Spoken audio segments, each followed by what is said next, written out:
4, 3, 2, 1. It's time to count down reality TV's most talked about moments with Amanda Bella. Hey everybody, welcome back to another episode of Bella Talks TV. This is Amanda Bella, and I'm so excited to be coming to you from my New York apartment. A lot of our travels have ended. You guys have been with me pretty much around the world, from my wedding in Vegas in April, then going on my honeymoon in Italy, being back and forth from Florida to the Bahamas, and now we are in New York. I actually was in Michigan over the weekend also to see my best friend for her baby shower. She's having twin girls, and it's just been such a crazy time. 2024 will definitely be a year that I never soon forget. And I just appreciate being able to come back and have another episode with you guys, because even though I've been so busy traveling, I am all caught up on all of my shows. I know all of the latest of all of the drama, and I have so much on the queue. So I really just want to get right into it this week. I want to start with telling you guys like the most insane story from the weekend. So it is my like LOL of the week too, which I have to really give the props to the Kardashians. Like, I realize, like, we know these ladies, like, we know who they are. They have been pretty much the exact same people that we met day one when they came onto our screen. So it's like, you know, the archetype of like each sister and Kris, and then how Kylie and Kendall are different than the other three, and where is Rob, and just, we know the Kardashian stories. They really feed it to us every single day. And I went into this season skeptical, just like any other season, because, let's be honest, it hasn't really been like appointment television for a few years, ever since they went to Hulu. Like, even though it's shot so beautifully now and aesthetically to watch it is it's so pretty. I mean, you can definitely see just like how much work they've all had, even in this last episode. Like, the filler is fillering. It's just a lot. You can't really blame them, because even just getting like tan sometimes, you ever just like don't realize how tan you are and you look crazy. Like, I'm sure fillers probably gonna be the same way. Like, sometimes you don't realize how much you have, and then if everyone else around you also looks like that, like, it's just different out on the West Coast.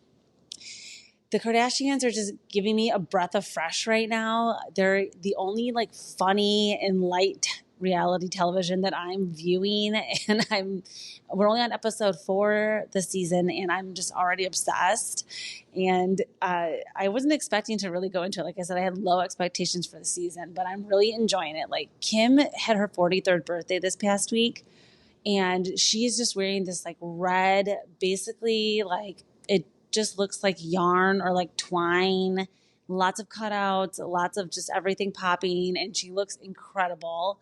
She really is the best she's ever looked right now, but it's like, obviously it's not like through just genetics and hard work. So it's just an interesting thing to like praise somebody for being so beautiful when we know that they have like completely sculpted themselves and like planned their bodies and their faces down to like the T to what they want to look like. So it's just a different beauty altogether.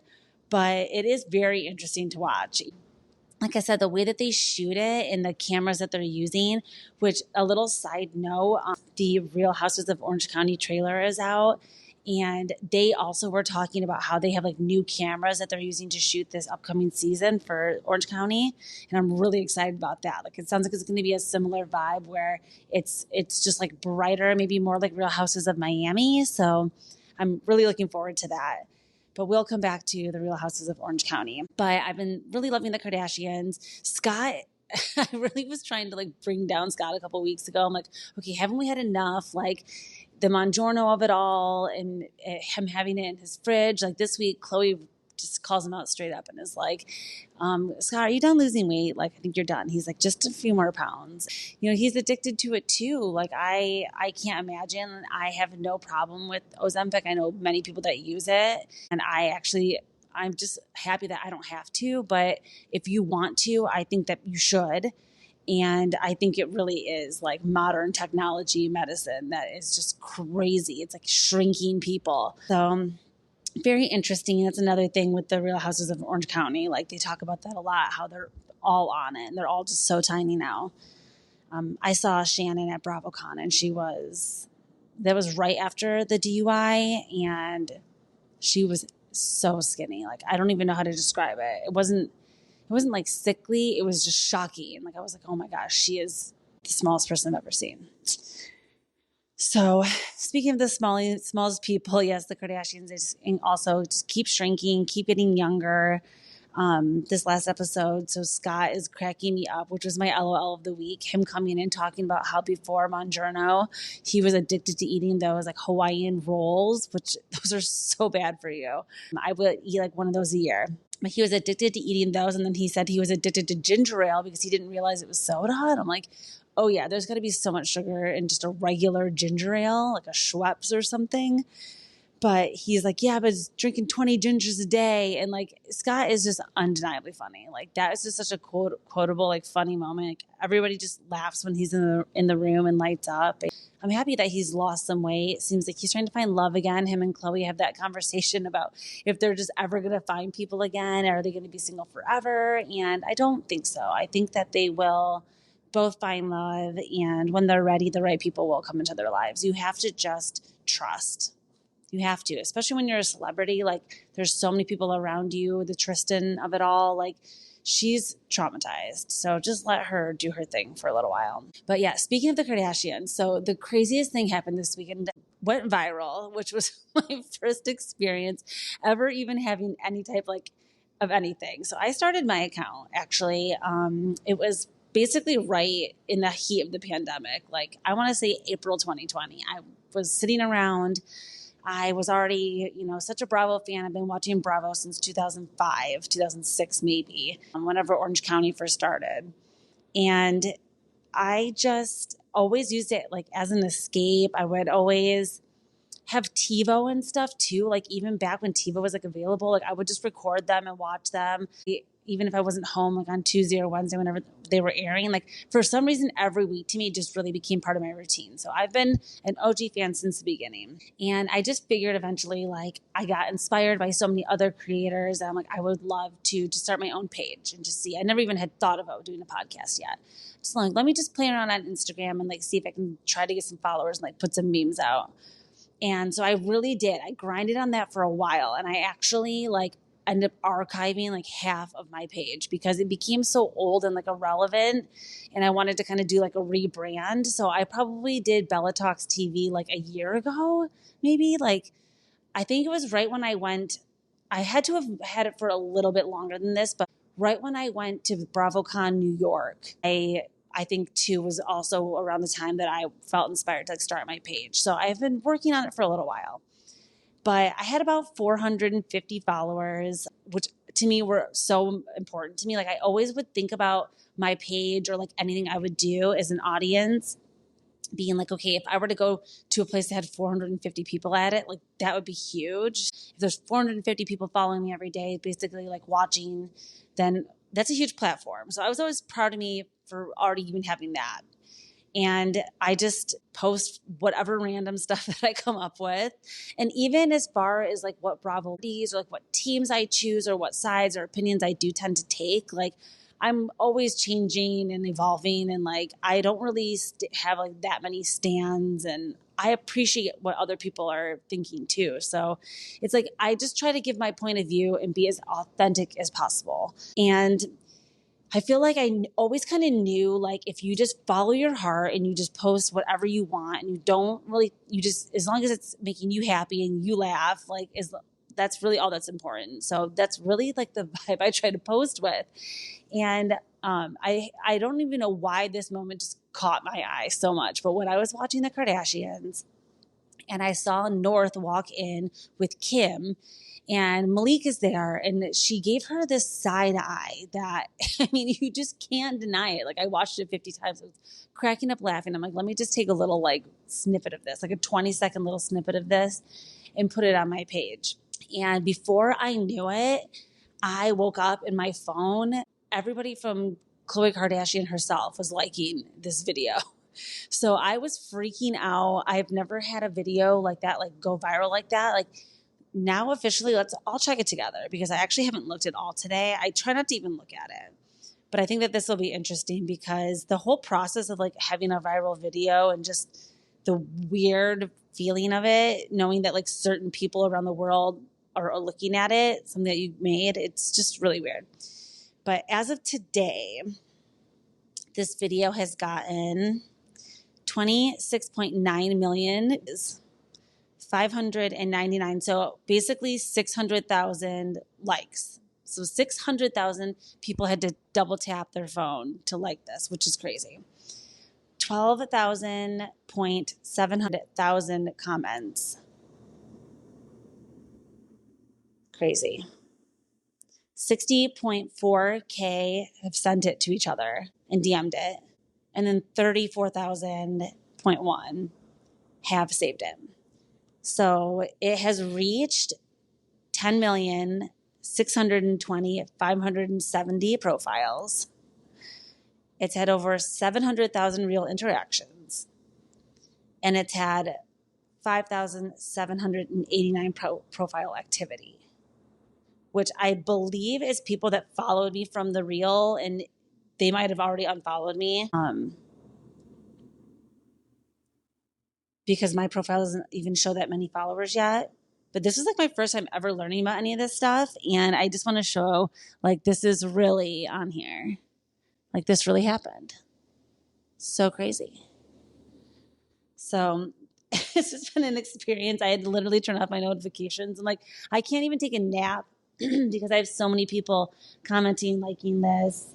And obviously it's not like an original idea. Like I'm not in the video. I don't even say anything. I don't know if it's a combination of my caption, which the caption was, if North side-eyed me like this, I would just move to another country because I'd never be able to show my face again. Because just the way that she did that, hilarious. So apparently when you go viral, there is like a whole section of verified people that you can look through. And I've never had this happen to me either. So I was just like looking through all the verified people that were commenting and liking it. And then that's how I found out Khloe had liked it. And then I started getting like so freaked out about the fact that I'm like, okay, I know Khloe. Khloe's home with somebody right now. So whoever she's sitting with, she probably sat and told, oh my God, did you see this like hilarious video of North? Now, was it Kim? Could she possibly be with Kim and Kim knows about this video? Could she be with Scott? I'll take a Scott. Like, I would like to know what Scott's reaction was to the video. Did he laugh at like what I clipped in my caption? Was she with Malika, which kind of is like what the video's about? And was Malika like mortified because everybody knows that North is giving her this look? Like, I started thinking, what if it's Chris? What if Chris knows? What if Kris Jenner knows about my video? So it was a really cool experience. I'm so glad I got this little like boost from the universe to just like keep doing what I'm doing and keep just like authentically posting about random shit that probably nobody, that I would think nobody would care about. But I guess this is validation that like a lot of people are they're thinking about it too. So that was a really fun experience over the weekend. And that was my LOL of the week. Just the whole thing. Scott making me laugh. I want to also just mark my words. And you see in this latest episode, Kim goes to jury duty. And she's like, I basically cannot believe it. They haven't dismissed me yet. She's like, because I have such a strong opinion about the justice system and everything. And I don't want to send anybody to prison, pretty much no matter what they did. She's like, and that's like very important to me. And she's going to take the bar 2025, she said. She's already passed the baby bar. She's going to take the bar in 2025, and she is going to run for president. It might not be right away, but eventually it's going to happen, and she's going to run a lot on this prison reform, and it's just a very interesting thing because obviously if Donald Trump can be president, celebrities, they can be presidents. Mexico now has a woman president. So, I mean, I think it's time. I think Kim could be our president, like it or not.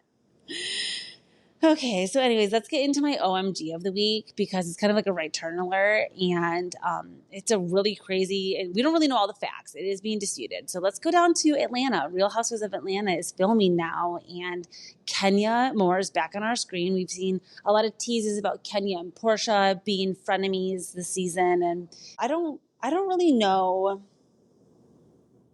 what is going to happen on this season because it sounds like there has already been a lot of drama with filming. And Kenya may have crossed the line this weekend at one of her events because there's a new girl, Brittany Eady, and she is reported to be like a high-end escort, I guess.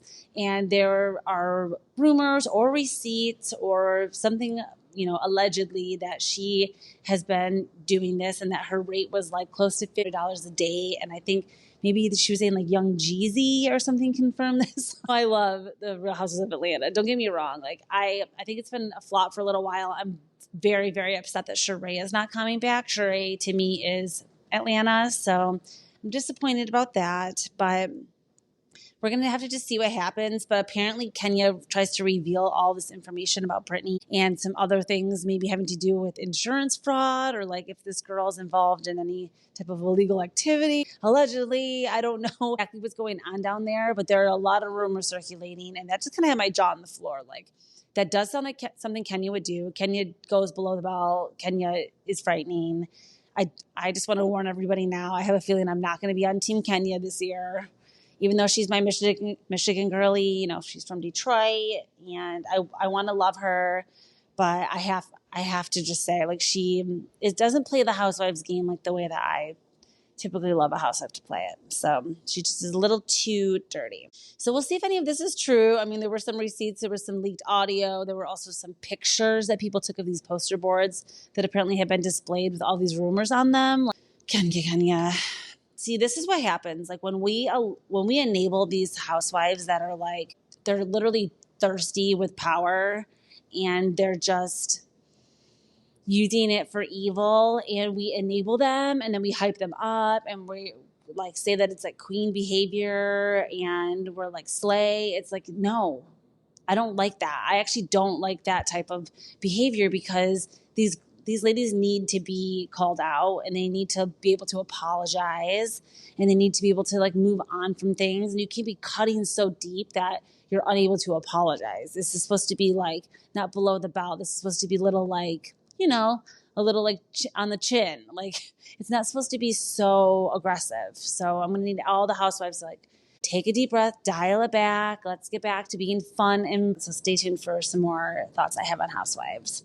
But that was my OMG of the week, the Real Houses of Atlanta, the whole Kenya situation. And I don't know. We'll have to just stay tuned and see what happens on the season. But I'm not sure what I'm thinking about it yet.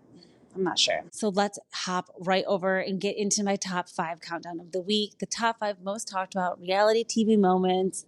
Bravo. I got a little bit of Netflix in here and some other Peacock things happening. So we have a lot of things to get to. The number 5 most talked about moment of the week is actually coming from our Netflix cinematic universe. And we have to talk about the premiere of Perfect Match. So if you guys aren't a Love is Blind girly or guy that's here watching, I really, really highly suggest you just go on. There are 7 seasons, I think, 6 or 7 now. So you have a little bit to catch up, 6. I think they're filming 7. And you've got some time to catch up. Go on and watch. It is one of the most addicting shows. These people meet blind. They never see each other. They have to get engaged without ever seeing each other in order to be revealed. And then as soon as they meet, they're able to go on like a little trip together with all the other couples though. And it immediately gets messy. It's just one of the best shows ever. So with Perfect Match, basically what they're doing is they're taking celebrity reality TV stars from all the different Netflix shows. So it's not just Love is Blind, but it's also Too Hot to Handle, which for me, like, I don't know if it's just, I watched like the beginning of Too Hot to Handle. I think I watched the 1st and 2nd season, but after that, I just couldn't take it anymore. Like I just don't know. I don't know why I can't get into it. And sometimes I have a hard time with like so many accents. Number 2, I'm not a Love Island person. And so I feel like sometimes it can get a little bit like too similar. I don't know. But we're going to see. I am going to try to give Love Island USA a chance this year because Ariana is going to be the host. But we'll have to just see how that goes. But they basically get also from The Mole, The Circle. There's a show called The Trust. I guess these are all Netflix competition shows. And I want to try to get maybe into some of these other shows. These people are really interesting, these characters that they collect to make this Perfect Match show. But they grab all these singles, they put them all together. There's also a show called like Dating and Related. I don't know if it's like brothers or cousins or or what. Like there's all kinds of crazy reality going on Netflix, and I didn't realize how many different shows there were. So I'm going to have to start getting over and getting involved in that a little bit more. But I really, the first season of Perfect Match was so good. Like to me, so it was Francesca, who to me is a reality TV star. I know now that she just had a baby with her partner, Jesse, and like, you know, I don't know if she's ever going to be back on reality TV. It's like RIP, because she was truly a star. She was one of the most dynamic and, to me, like engaging reality TV stars I've ever seen. I don't know what it was about her, but like when she's on TV, you have to just watch her. So I'm kind of sad that she's not going to be around now for a little while. I know that she said that she was trying to get cameras to follow her pregnancy and follow, you know, everything that happened afterwards, and kind of go over to, I know that I'm not sure if Jessie is like fully transitioned or if they are still in the process of having more surgeries and hormones to complete the transformation process for them. They do have a very interesting household, and I would definitely watch a show about them. So just putting that out there. But of course, Francesca's not on this season, but what they do is they bring Harry Jowsey on, which we know he's like the male version of Francesca, and every single reality star wants to also be with him. Every girl wants to be with him. It's inevitable that when he comes into the room, like he's going to be the basically number one guy in the group. So he comes. So then they also bring Dom, who, as we know, Dom and Francesca in Perfect Match season 1, they were together for a short while and have some history. So it's crazy. And then, so Dom wins Perfect Match season 1, spoiler alert. And then when he wins with Georgia, they win together, they leave together, and then Georgia cheated on Dom with Harry. So this is like a messy triangle that's going on in this Love is Blind, Too Hot to Handle, this whole situation. You guys need to go watch this. So the whole premiere was pretty good. The Harry and the Dom situation of them both being there. There's also Micah and Izzy are there from Love is Blind. And I just miss Shane. I wish Shane was there. I wish Khloe was there again. They really made season 1 for me, Shane and Khloe. It was just a really good season last season, so definitely go back and watch, and then that way you can get into season 2. It's not as good for me so far, but I'm hoping it will ramp up. And that was my number 5 most talked about moment of the week. And my number 4 kind of is on the same tip. Like, I'm really trying to watch some shows that are a little bit lighter, not so dark, not so crazy, because Bravo right now is in a very dark period for me, and I think that they just like, I don't know if it's the editing and the producing that's going on Bravo, but everything is just really, it's like they're really finding like the worst possible storylines. There's really no fun being had. There's not a bit of fun to be found on the whole network. So why I'm getting into that is because the Real Houses of Dubai is back.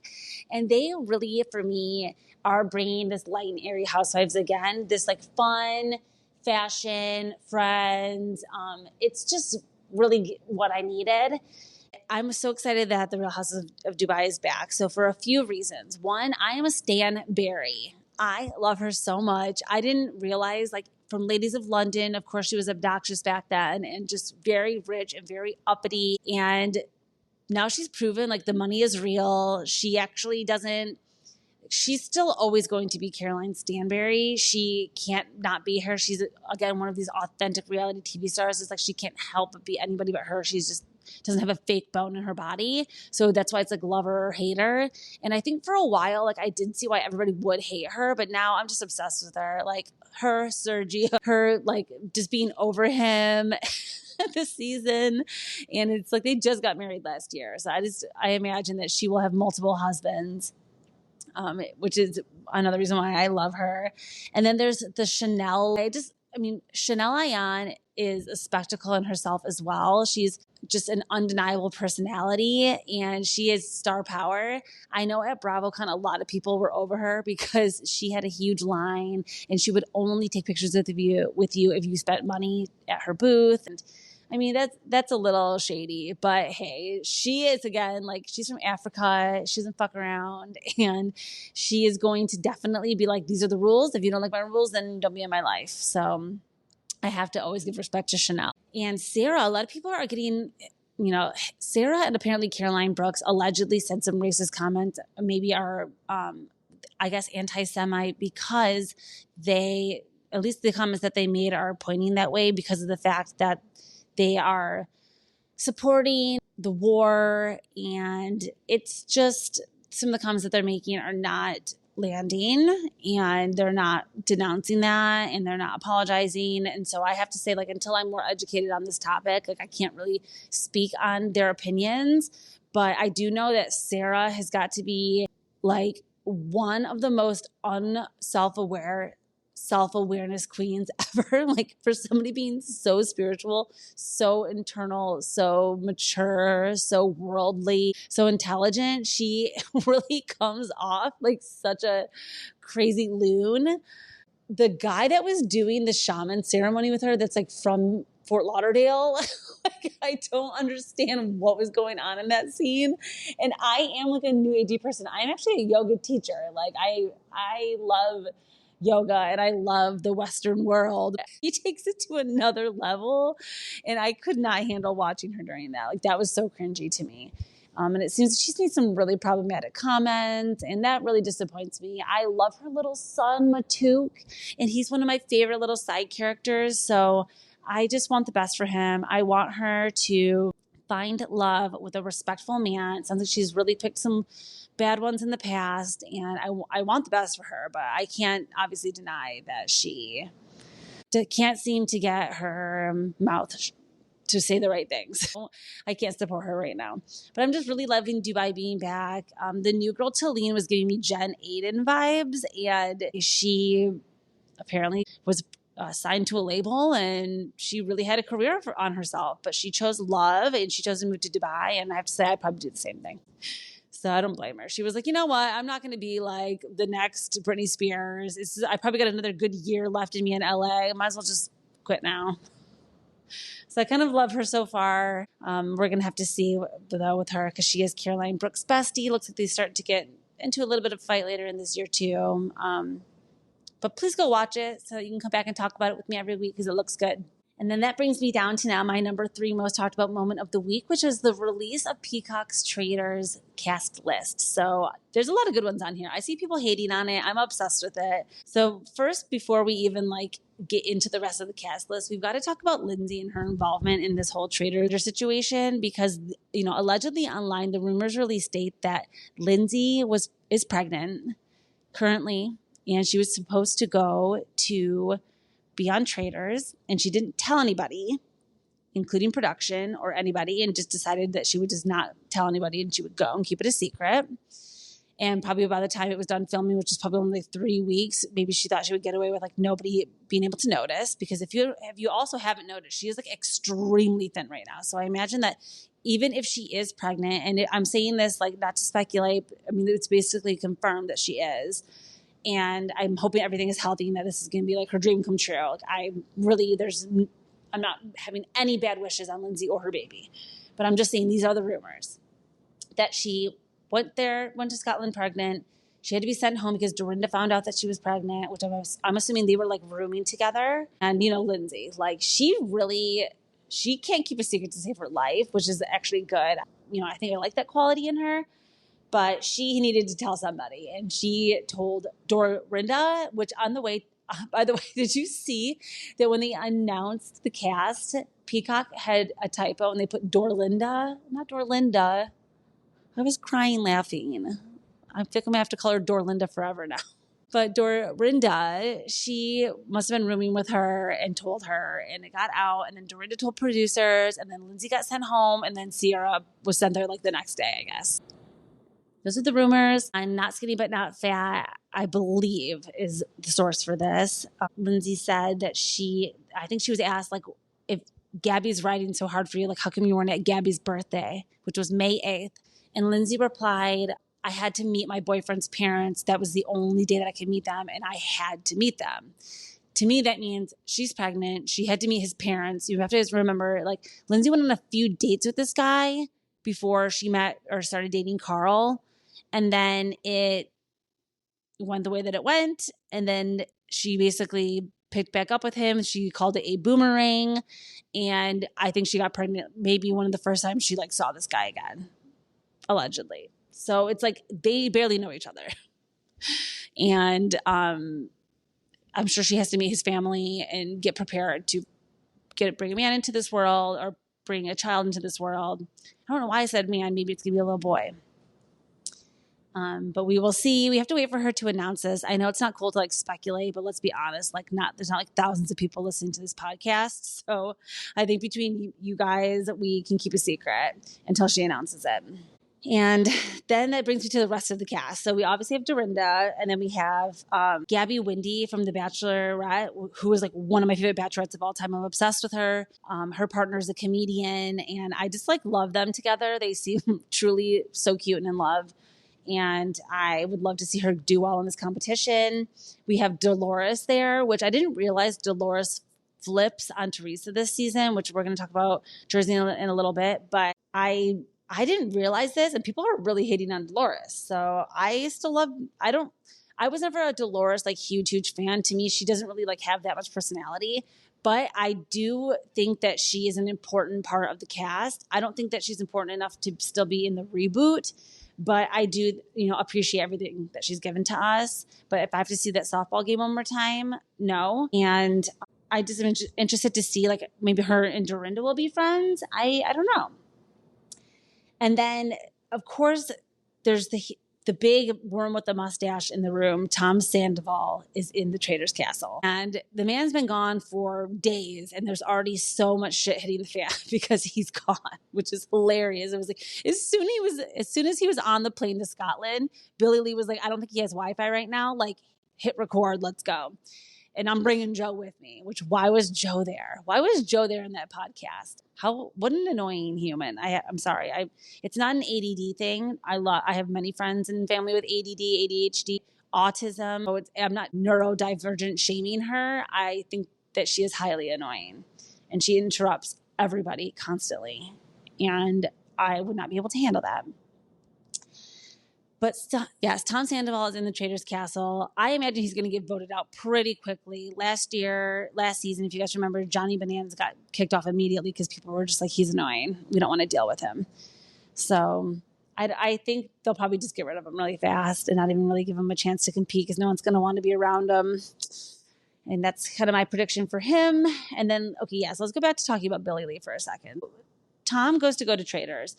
Tom's current girlfriend, Victoria Lee Robinson, everyone likes to be like, oh, Leonardo DiCaprio's ex-girlfriend. I mean, let's be honest, he has a billion ex-girlfriends. I don't remember them all. I don't even know all of their names. So she was one of them. And apparently she's dating Tom Sandoval. Now, why would be the reason? Of course, for some clout, maybe to be on the show. Like, no respectable woman, I think, would ever date him right now. He's truly the most unattractive person to me. First of all, between the mustache, the way that he's been styling his hair, like whatever steroids or like fillers he's been getting to his face. I don't know if he's just lost a ton of weight. So in the way that like Carl has, where people are like grossed out, like that sober weight that's been lost. Or I don't know. There's just a lot of different reasons why I'm unattracted to Tom Sandoval right now. I would say the number one reason why would probably be the nail polish. Like the nail polish has got to go. And same with Dom on Perfect Match. Like you would literally be 50% hotter if you would just take off the nail polish. All right, please. We don't need it. We don't want it anymore. It creeps us out. I don't really know anybody personally that's like looking for that. So I wonder if Craig's nail, can we confirm if Craig Conover's nail is still painted or if Paige has allowed that to continue? Because I would be shocked if that's still going on. So yeah, that was my number 3 most talked about moment. The Traitors cast, kind of / Tom Sandoval and Billy Lee and the drama of it all. I don't know why he's dating this Victoria girl. From what Billy says on this podcast, it sounds like they're doing a lot of drugs together. She accused them of being vampires where they sleep all day and then get up when it's dark out, only party and do drugs all night, and then sleep in bed the whole day. That sounds like the most scary and toxic relationship ever. She literally said there were drugs everywhere all over the house, that they wanted to move into Ariana's room. There were a lot of accusations flying on that podcast. To me, I listened to all of it. I think everything she said was true. A lot of people don't. A lot of people think that she's just saying this because she's trying to promote her upcoming comedy tour. I cannot imagine that would be really the true reason why she would release all of this. I think that they tried to stage an intervention. He didn't show up. He tells everybody he feels sick every day, which is really, really sad. And that's why he doesn't show up to things. And they tried to do an intervention. He didn't show up. And I think that since they didn't get a chance to tell him that they're like worried about him, she just literally went to the public and basically was like, maybe this will get him to address all of this and like wake up to what he's doing. I think this would have happened to him last summer if he would have not been sober when filming. Because as soon as it sounds like he starts drinking and doing drugs again, it's been bad. And remember back when he was on Nick Viall's podcast and he was like an hour late and he showed up like all messed up. So this has clearly been going on for a while. And I think that they're trying to like get through to him. So just want to at least send well wishes to that, because if there's one thing that like makes me so mad and disgusted is when people wish other people to overdose or die. I know that sounds like who would say that, but trust me, I read other trolls and the stuff that they say about Carl and the stuff that they say about, you know, any person that's trying to be sober, Lala, whoever, they are always like, there's really trolls out there praying that they relapse. And it's really sad. So let's try to keep it positive out there. And if you're one of those people doing that, please stop. And okay, so yeah, let's move on to my number 2 most talked about moment of the week, because again, it talks about some online rumors that are truly unbelievable and my jaw's on the floor. We've got to go back to Jersey. The Real Houses of New Jersey is just under so much scrutiny and fire right now. I can't believe that we have a lot to get into with this. I can't even believe. One is that we don't have the reunion filming. Andy's going to possibly do these sit downs. It doesn't sound like it's going to be the end of Real Houses of New Jersey. It does sound like there is a half reboot coming that is going to be similar to what they did in Atlanta. I don't really consider that a reboot because I consider that to be like New York, where they literally fired everybody and got all new people. So I think that this is just, you know, making some casting switches, and they're going to keep New Jersey. My guess is that they're going to have to get rid of both Teresa and Melissa. And then just keep Rachel, Margaret, Jen Fessler, Jackie, and then some new girls, some of these new girls that they're trying out. That's probably how they're going to move forward. Danielle will stay. That's really just me sitting here right now sorting my thoughts out. Like, that's a real time prediction. I have no idea what's really going to happen, but there's absolutely no way to me. Like, for the first time ever after last night's episode, when Teresa was on Watch What Happens Live, Andy, for the first time, seemed like he was over her. When he straight up asked her, like, do you want to address the fact that you and Jen, there's literally screenshots of you guys talking to bloggers and leaking stories from the storylines during filming, so that you can then go online or you can go on the show then and be like, well, see, like, we didn't actually start a rumor because we saw the rumor that it was already online on the blogs. So now we can bring it up on TV. So I hope that makes sense of like why they would be doing this, because then they're able to bring it up on the show because they didn't like basically tell a secret that's important to somebody's family. They are saying like, oh, it's already out there. So, but it wouldn't be out there if they weren't putting it out there. And it's just this hamster wheel back and forth again and again with Jen and Teresa, and now Jackie's getting pulled into it. And even Margaret, I guess, is guilty of doing this. And I'm not like a Margaret stan. I'm not somebody who's like, oh, okay, if you're team Teresa, then you can't be team Margaret. Like, I don't think Margaret's perfect either. I think that she's also guilty of trying to fight fire with fire. I don't think she started it, but I think that she was like, fine, fuck it. Like, if they're going to do this to me, I'm going to do this to them. And she started to fight back. And then that's when Jan died. And that's probably when she was like, okay, like, I literally can't fight like this anymore. And I'm just going to ignore them. Melissa, to me, is just the best way. She handles it the best. Like, she just shows up and is like, whatever. Hey, Teresa. Yep. Okay. Another day of filming. Like, she kind of doesn't really care. I'll never forget at the last year's reunion when Teresa was like, yeah, I'm never going to see you again. And Teresa was like, oh yeah, where am I going? And she's like, yeah, you're going to be fired. And she's like, okay, yep. And just kind of like lets her say what she has to say and doesn't even try with her. People taking the high road is very important.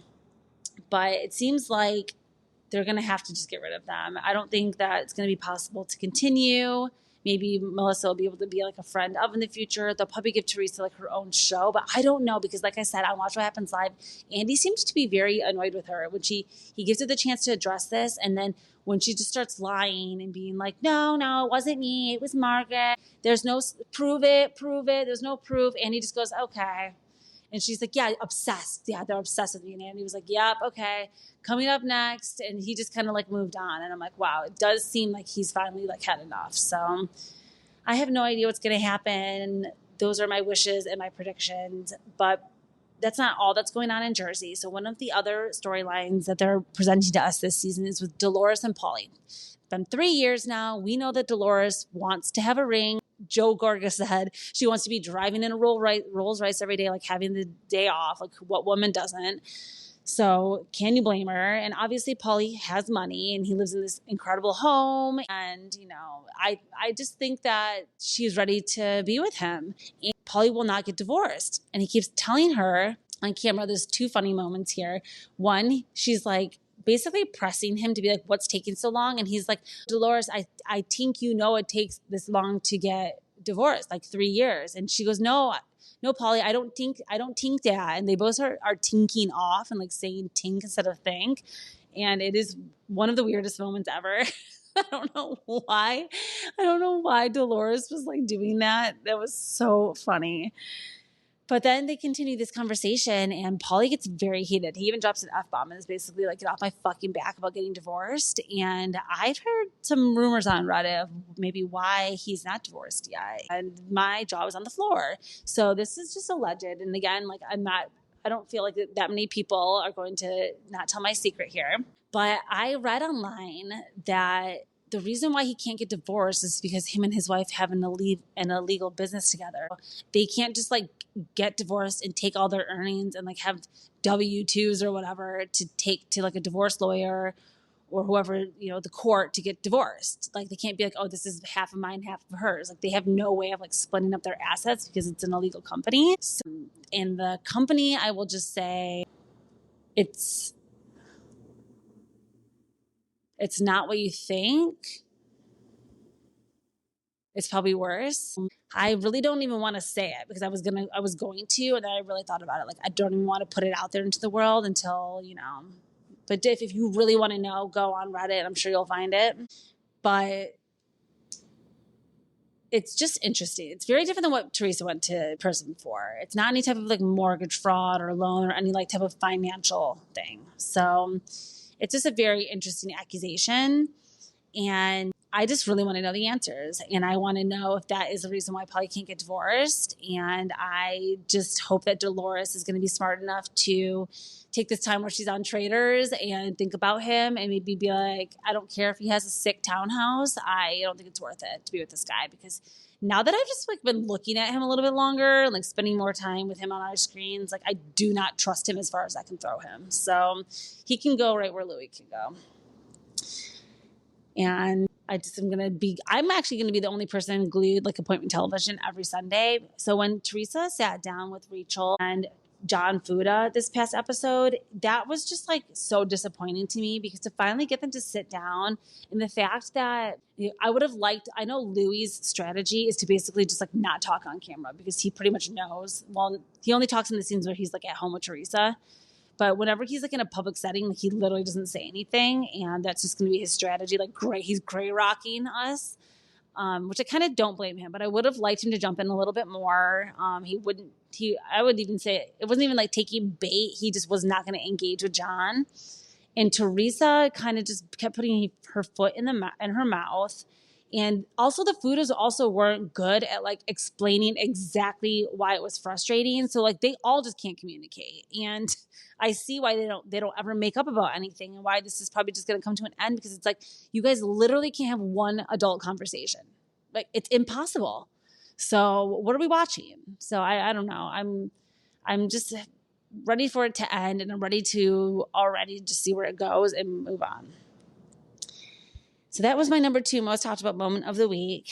And we're going to keep it on Bravo. And we have got to talk about the number 1 most talked about moment. There's so much in this topic too. I can't believe I hope that this is like goes Vanderpump Rules style, where we're like still talking about it weeks after it's done, because Summer House reunion, it's only a 2-parter.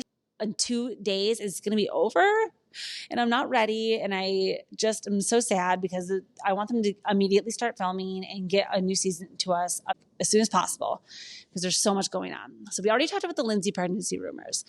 She said to Glamour magazine in Lindsay's, interview, which was the online magazine, and she said that she would film Summer House till she was 100 years old. And we know that Lindsay plans on being married with children. So that obviously means that she plans on still filming if she's pregnant, or if she has kids, or if she's married. Maybe she plans on, doing that. But I can't imagine that if she is offered a role to come back, that she will not take it no matter what's going on in her life. And then same with Carl. Carl's definitely coming back. Carl is Summer House. So he's also coming back. And Kyle and Amanda are definitely coming back. Paige is definitely coming back. I imagine after this big thing of Sierra, this resurgence of love for her after everything that went on with her and West, which, check the receipts, I've never had an opinion about this guy. To me, he was like watching Toast. So I don't know why everybody was so into him. But apparently with everything going on with Sierra and West is definitely coming back. And we know people are obsessed with Jesse Solomon. So that's the whole cast minus Danielle. I think Danielle could be on the chopping block, unfortunately. Gabby, I would actually like to see go, but I know that that's not necessarily nice to say. I just don't like that she hitched herself to Lindsay's wagon. I would have, just to be frank, I just would have liked her more if she would have been able to get along with everybody and be able to at least try to not just pick a team and like be a minion, like to really forge her own path and like have enough of a backbone, I hate to say, to just be down with everybody, because I don't know. I just don't like the moves that she made. They seemed strategic and not authentic. So I'm just not sure. And if it is authentic and she's really that much like-minded to Lindsay, like I don't think that necessarily makes me like her anymore. I'm still unsure how I really feel about Gabby. I do think she's super cute, and I think that a lot of her outfits, I really love her sense of style. So I want to not give up on her, but we'll have to see. So a lot went on in the reunion. The Sierra and the West of it all got sorted out. Like I said, I wasn't really that invested in them, but I am happy to see Sierra having a little bit more of her own voice. It has been like 5 seasons. And I miss Luke. I wanted to say I would love to bring Luke back. I'm not sure if him and Tayshia are still dating. I famously saw them back at a bar together in like December, and I was so excited to see them in real life in New York. And that was the last time I've seen them or heard from them. So I'm not sure if they're still together or not. And then, of course, there's so much Lindsay and Carl to still be sorted out in this upcoming episode.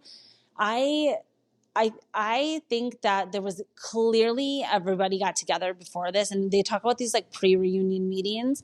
It's clear to me that there was like a group chat, or like there was definitely some agendas that everybody was bringing into this reunion to kind of like show that Lindsay is not who she says she is. From exposing the thing about the paparazzi to exposing the thing about her trying to sabotage Paige's photo shoot at her friend's restaurant. I mean, even going back to last BravoCon, there's the talks of, remember when Sheena did Squash the Beef, because there was like a time when Ariana was in New York and Lindsay was desperate to get Ariana to come to her friend's restaurant so that she could call the paparazzi and that her friend could get the business. Like, we know Lindsay works in PR, so a lot of people need to just remember that she's very strategic and calculated in the way that she thinks, and that doesn't have to necessarily be a bad thing, but she should just own it and be like, yeah, I'm a genius. Like, I see these moments and I want to give my friend some business, and I love Ariana, that's my girl, and like, yeah, it's good for everybody involved. She should just be owning it. But I don't know, she, for some reason, like, she gets that look on her face, like she's been literally doing this like funny look where she can't believe the random things that people brought to the reunion to bring up to her. She was not prepared. They kind of knew that they were going to like catch her off guard with some of these arguments, because they weren't the typical talking points from things that happened over the season. And then the whole thing with Lindsay throwing Danielle under the bus about writing the article about Craig being kicked out of the wedding. They're still talking about that 2 years ago. And that is also a big deal and a big reason why Paige has so much animosity towards the both of them. And they're just seem to be really into using the media and kind of like leaking stories, posting pictures with an agenda, like not just being like a true, authentic friend. And that's just not how the rest of these girls roll. They're not really addicted to the fame and wanting to be relevant all the time. They do other things. And let's be honest, like everyone's always like, oh, what jobs does everybody have? It's like they're on the show, like that is their job. And then they're obviously trying to make extra money by selling stories or getting brand endorsements. Like that is their main job. They don't really have companies, believe it or not. I want the best for Dawn. I want for Danielle's clothing app. I really want the best for it. Like I would never say anything bad about a woman starting a business and like wanting it to fail, but like it is definitely not going to change the world, and it's definitely not something that we really needed. So it's like Godspeed to you, but there's no way that we can pretend that the success of whatever Lindsay has built versus Danielle versus Paige, I mean, it's like versus Loverboy. I mean, those are real businesses that are thriving. Giggly Squad is like a real tangible thing that people go and do and spend money on, that Paige makes money from. It's just like nobody can really compete with that. And the facts are just in the numbers. I think, unfortunately, Lindsay's really good at figuring things out for other people, but she hasn't been able to figure that out for herself and find a way to like really promote herself in a positive way where people are going to like her and want to spend money on her. And I don't know, it's just been a very cloudy time to watch Summer House with all of the Lindsay versus Carl rhetoric, because I have been on the minority side of the opinion, but I'm happy to finally see this all come to an end next episode. I want everybody to heal and move on. It sounds like Lindsay's on a great path. It actually looks like everyone's like really hating on Carl. They were all in Italy for Andrea's wedding over the weekend to Lexi. So Andrea Denver is finally married, which is definitely sad. And I still think that him and Paige could have gotten married. Like that could have been her. But we're just going to have to see what happens. I mean, there's a bunch of rumors about Kyle cheating right now. And I want to check right now too live. Let's pull up Amanda Batula's. Ooh, right when I open. I mean, there is a source close to the couple set the record straight in an exclusive statement to Betches after divorce rumors started circulating from a Dumas tip. Kyle and Amanda are very much together. While Amanda was sadly not able to make it to Andrea's wedding, they have another destination wedding in Italy this summer, and they're looking forward to spending time away together. It's killing Kyle that he can't be with her right now as these rumors circulate. I mean, to me, where there's smoke, there's fire typically. I don't think Kyle is stupid enough to cheat. Like I've only seen Kyle out in New York City one time, and he did stay out like as late as I was out that night, which was like till 2 or 3 in the morning. And he spent the entire night speaking to somebody that I know is just a girlfriend of his and is not a romantic connection. And so if I didn't know that, I would think like, oh my God, I saw Kyle talking to this girl like all night till 3 in the morning at the bar. But once I knew that they were just friends, it's like, okay, I could see how a rumor would start about him. But now the rumor that started about him now is that the girl that does social media for Loverboy, I mean, you can go online and pretty much look up a picture of her if you just like, Google what I'm talking about. She is also married. And I think that's why it's also scandalous, because they're on these trips, these Loverboy trips together. And I think that they're spending time talking and flirting the whole time. And people are like, who the hell is this girl? But she might just be working for Loverboy. They could just be friends. The fact that Amanda's not in Italy at Andrea's wedding is sus. Like her looking forward to spending time away from Kyle, that does not sound good. You don't want to not go to Italy with your husband for a wedding. So to me, yes, there is definitely something going on here. I don't think it's necessarily cheating. I don't know if they're also doing the Scandival version of trying to get ratings up and like keep the Summer House fire alive for next season. Like maybe they're playing into the game a little bit too. Who knows what the truth is? This is, again, why I love Summer House, because they always are keeping us a little bit guessing. They're not exposing and showing us all the hands they're playing like Real Houses of New Jersey. Wow, a lot of stuff going on in the Summer House. I can't wait to see what happens this upcoming episode. And yeah, that was my number one most talked about moment of the week. So we're going to have to stay tuned to see if Kyle is cheating, if Lindsay is pregnant, what is really going on, and when they're going to pick up cameras again, because it is, Tuesday, June 11th now. They usually start filming by the end of July. So they still have like 6 weeks. Oh no, not the end of July. That was the COVID season. They usually start filming by 4th of July. So that's coming up in 3 weeks. So we're going to have to wait and see when they pick up cameras and who is back in the summer house and how it goes. So yeah, that was my whole episode for the week, you guys. Thank you so much for being here with me as always. I'm so happy to be back in New York again. I'm going to a summer house watch party on Thursday. And I also want to announce that I'm going to be starting writing in a Substack. And that is a writing blog kind of subscription where you can sign up and you will get emailed immediately when I write new blogs. And they're all going to be Bravo TV and reality TV related. So if you're interested in reading some more personal anecdotes about how I got into Housewives, how some of my really deep personal opinions and how I relate to some of these Bravo celebrities and reality TV stars. So I have a lot more to say that I wouldn't, probably use this podcast for, but I want to get out. I love writing. I've always been into freelancing and I've been wanting to get back into it for a while. So just keep your eyes peeled for that. Also, make sure you go leave me a 5-star review right now if you're on Apple Podcasts, Spotify, YouTube. Leave a comment. Please, you guys, help me. Anything helps me get eyes on this podcast. Go check out that viral video that I posted. It's of Northwest. It's pinned on my profile on my Instagram at Bella Talks TV. And just make sure you guys keep in touch with me. Like, hit me up on my DMs. Let me know if you have any juicy gossip. And I will hopefully be back to record as soon as possible with you all. So have a great day, a great rest of your week. And I love you. Ciao, Bellas.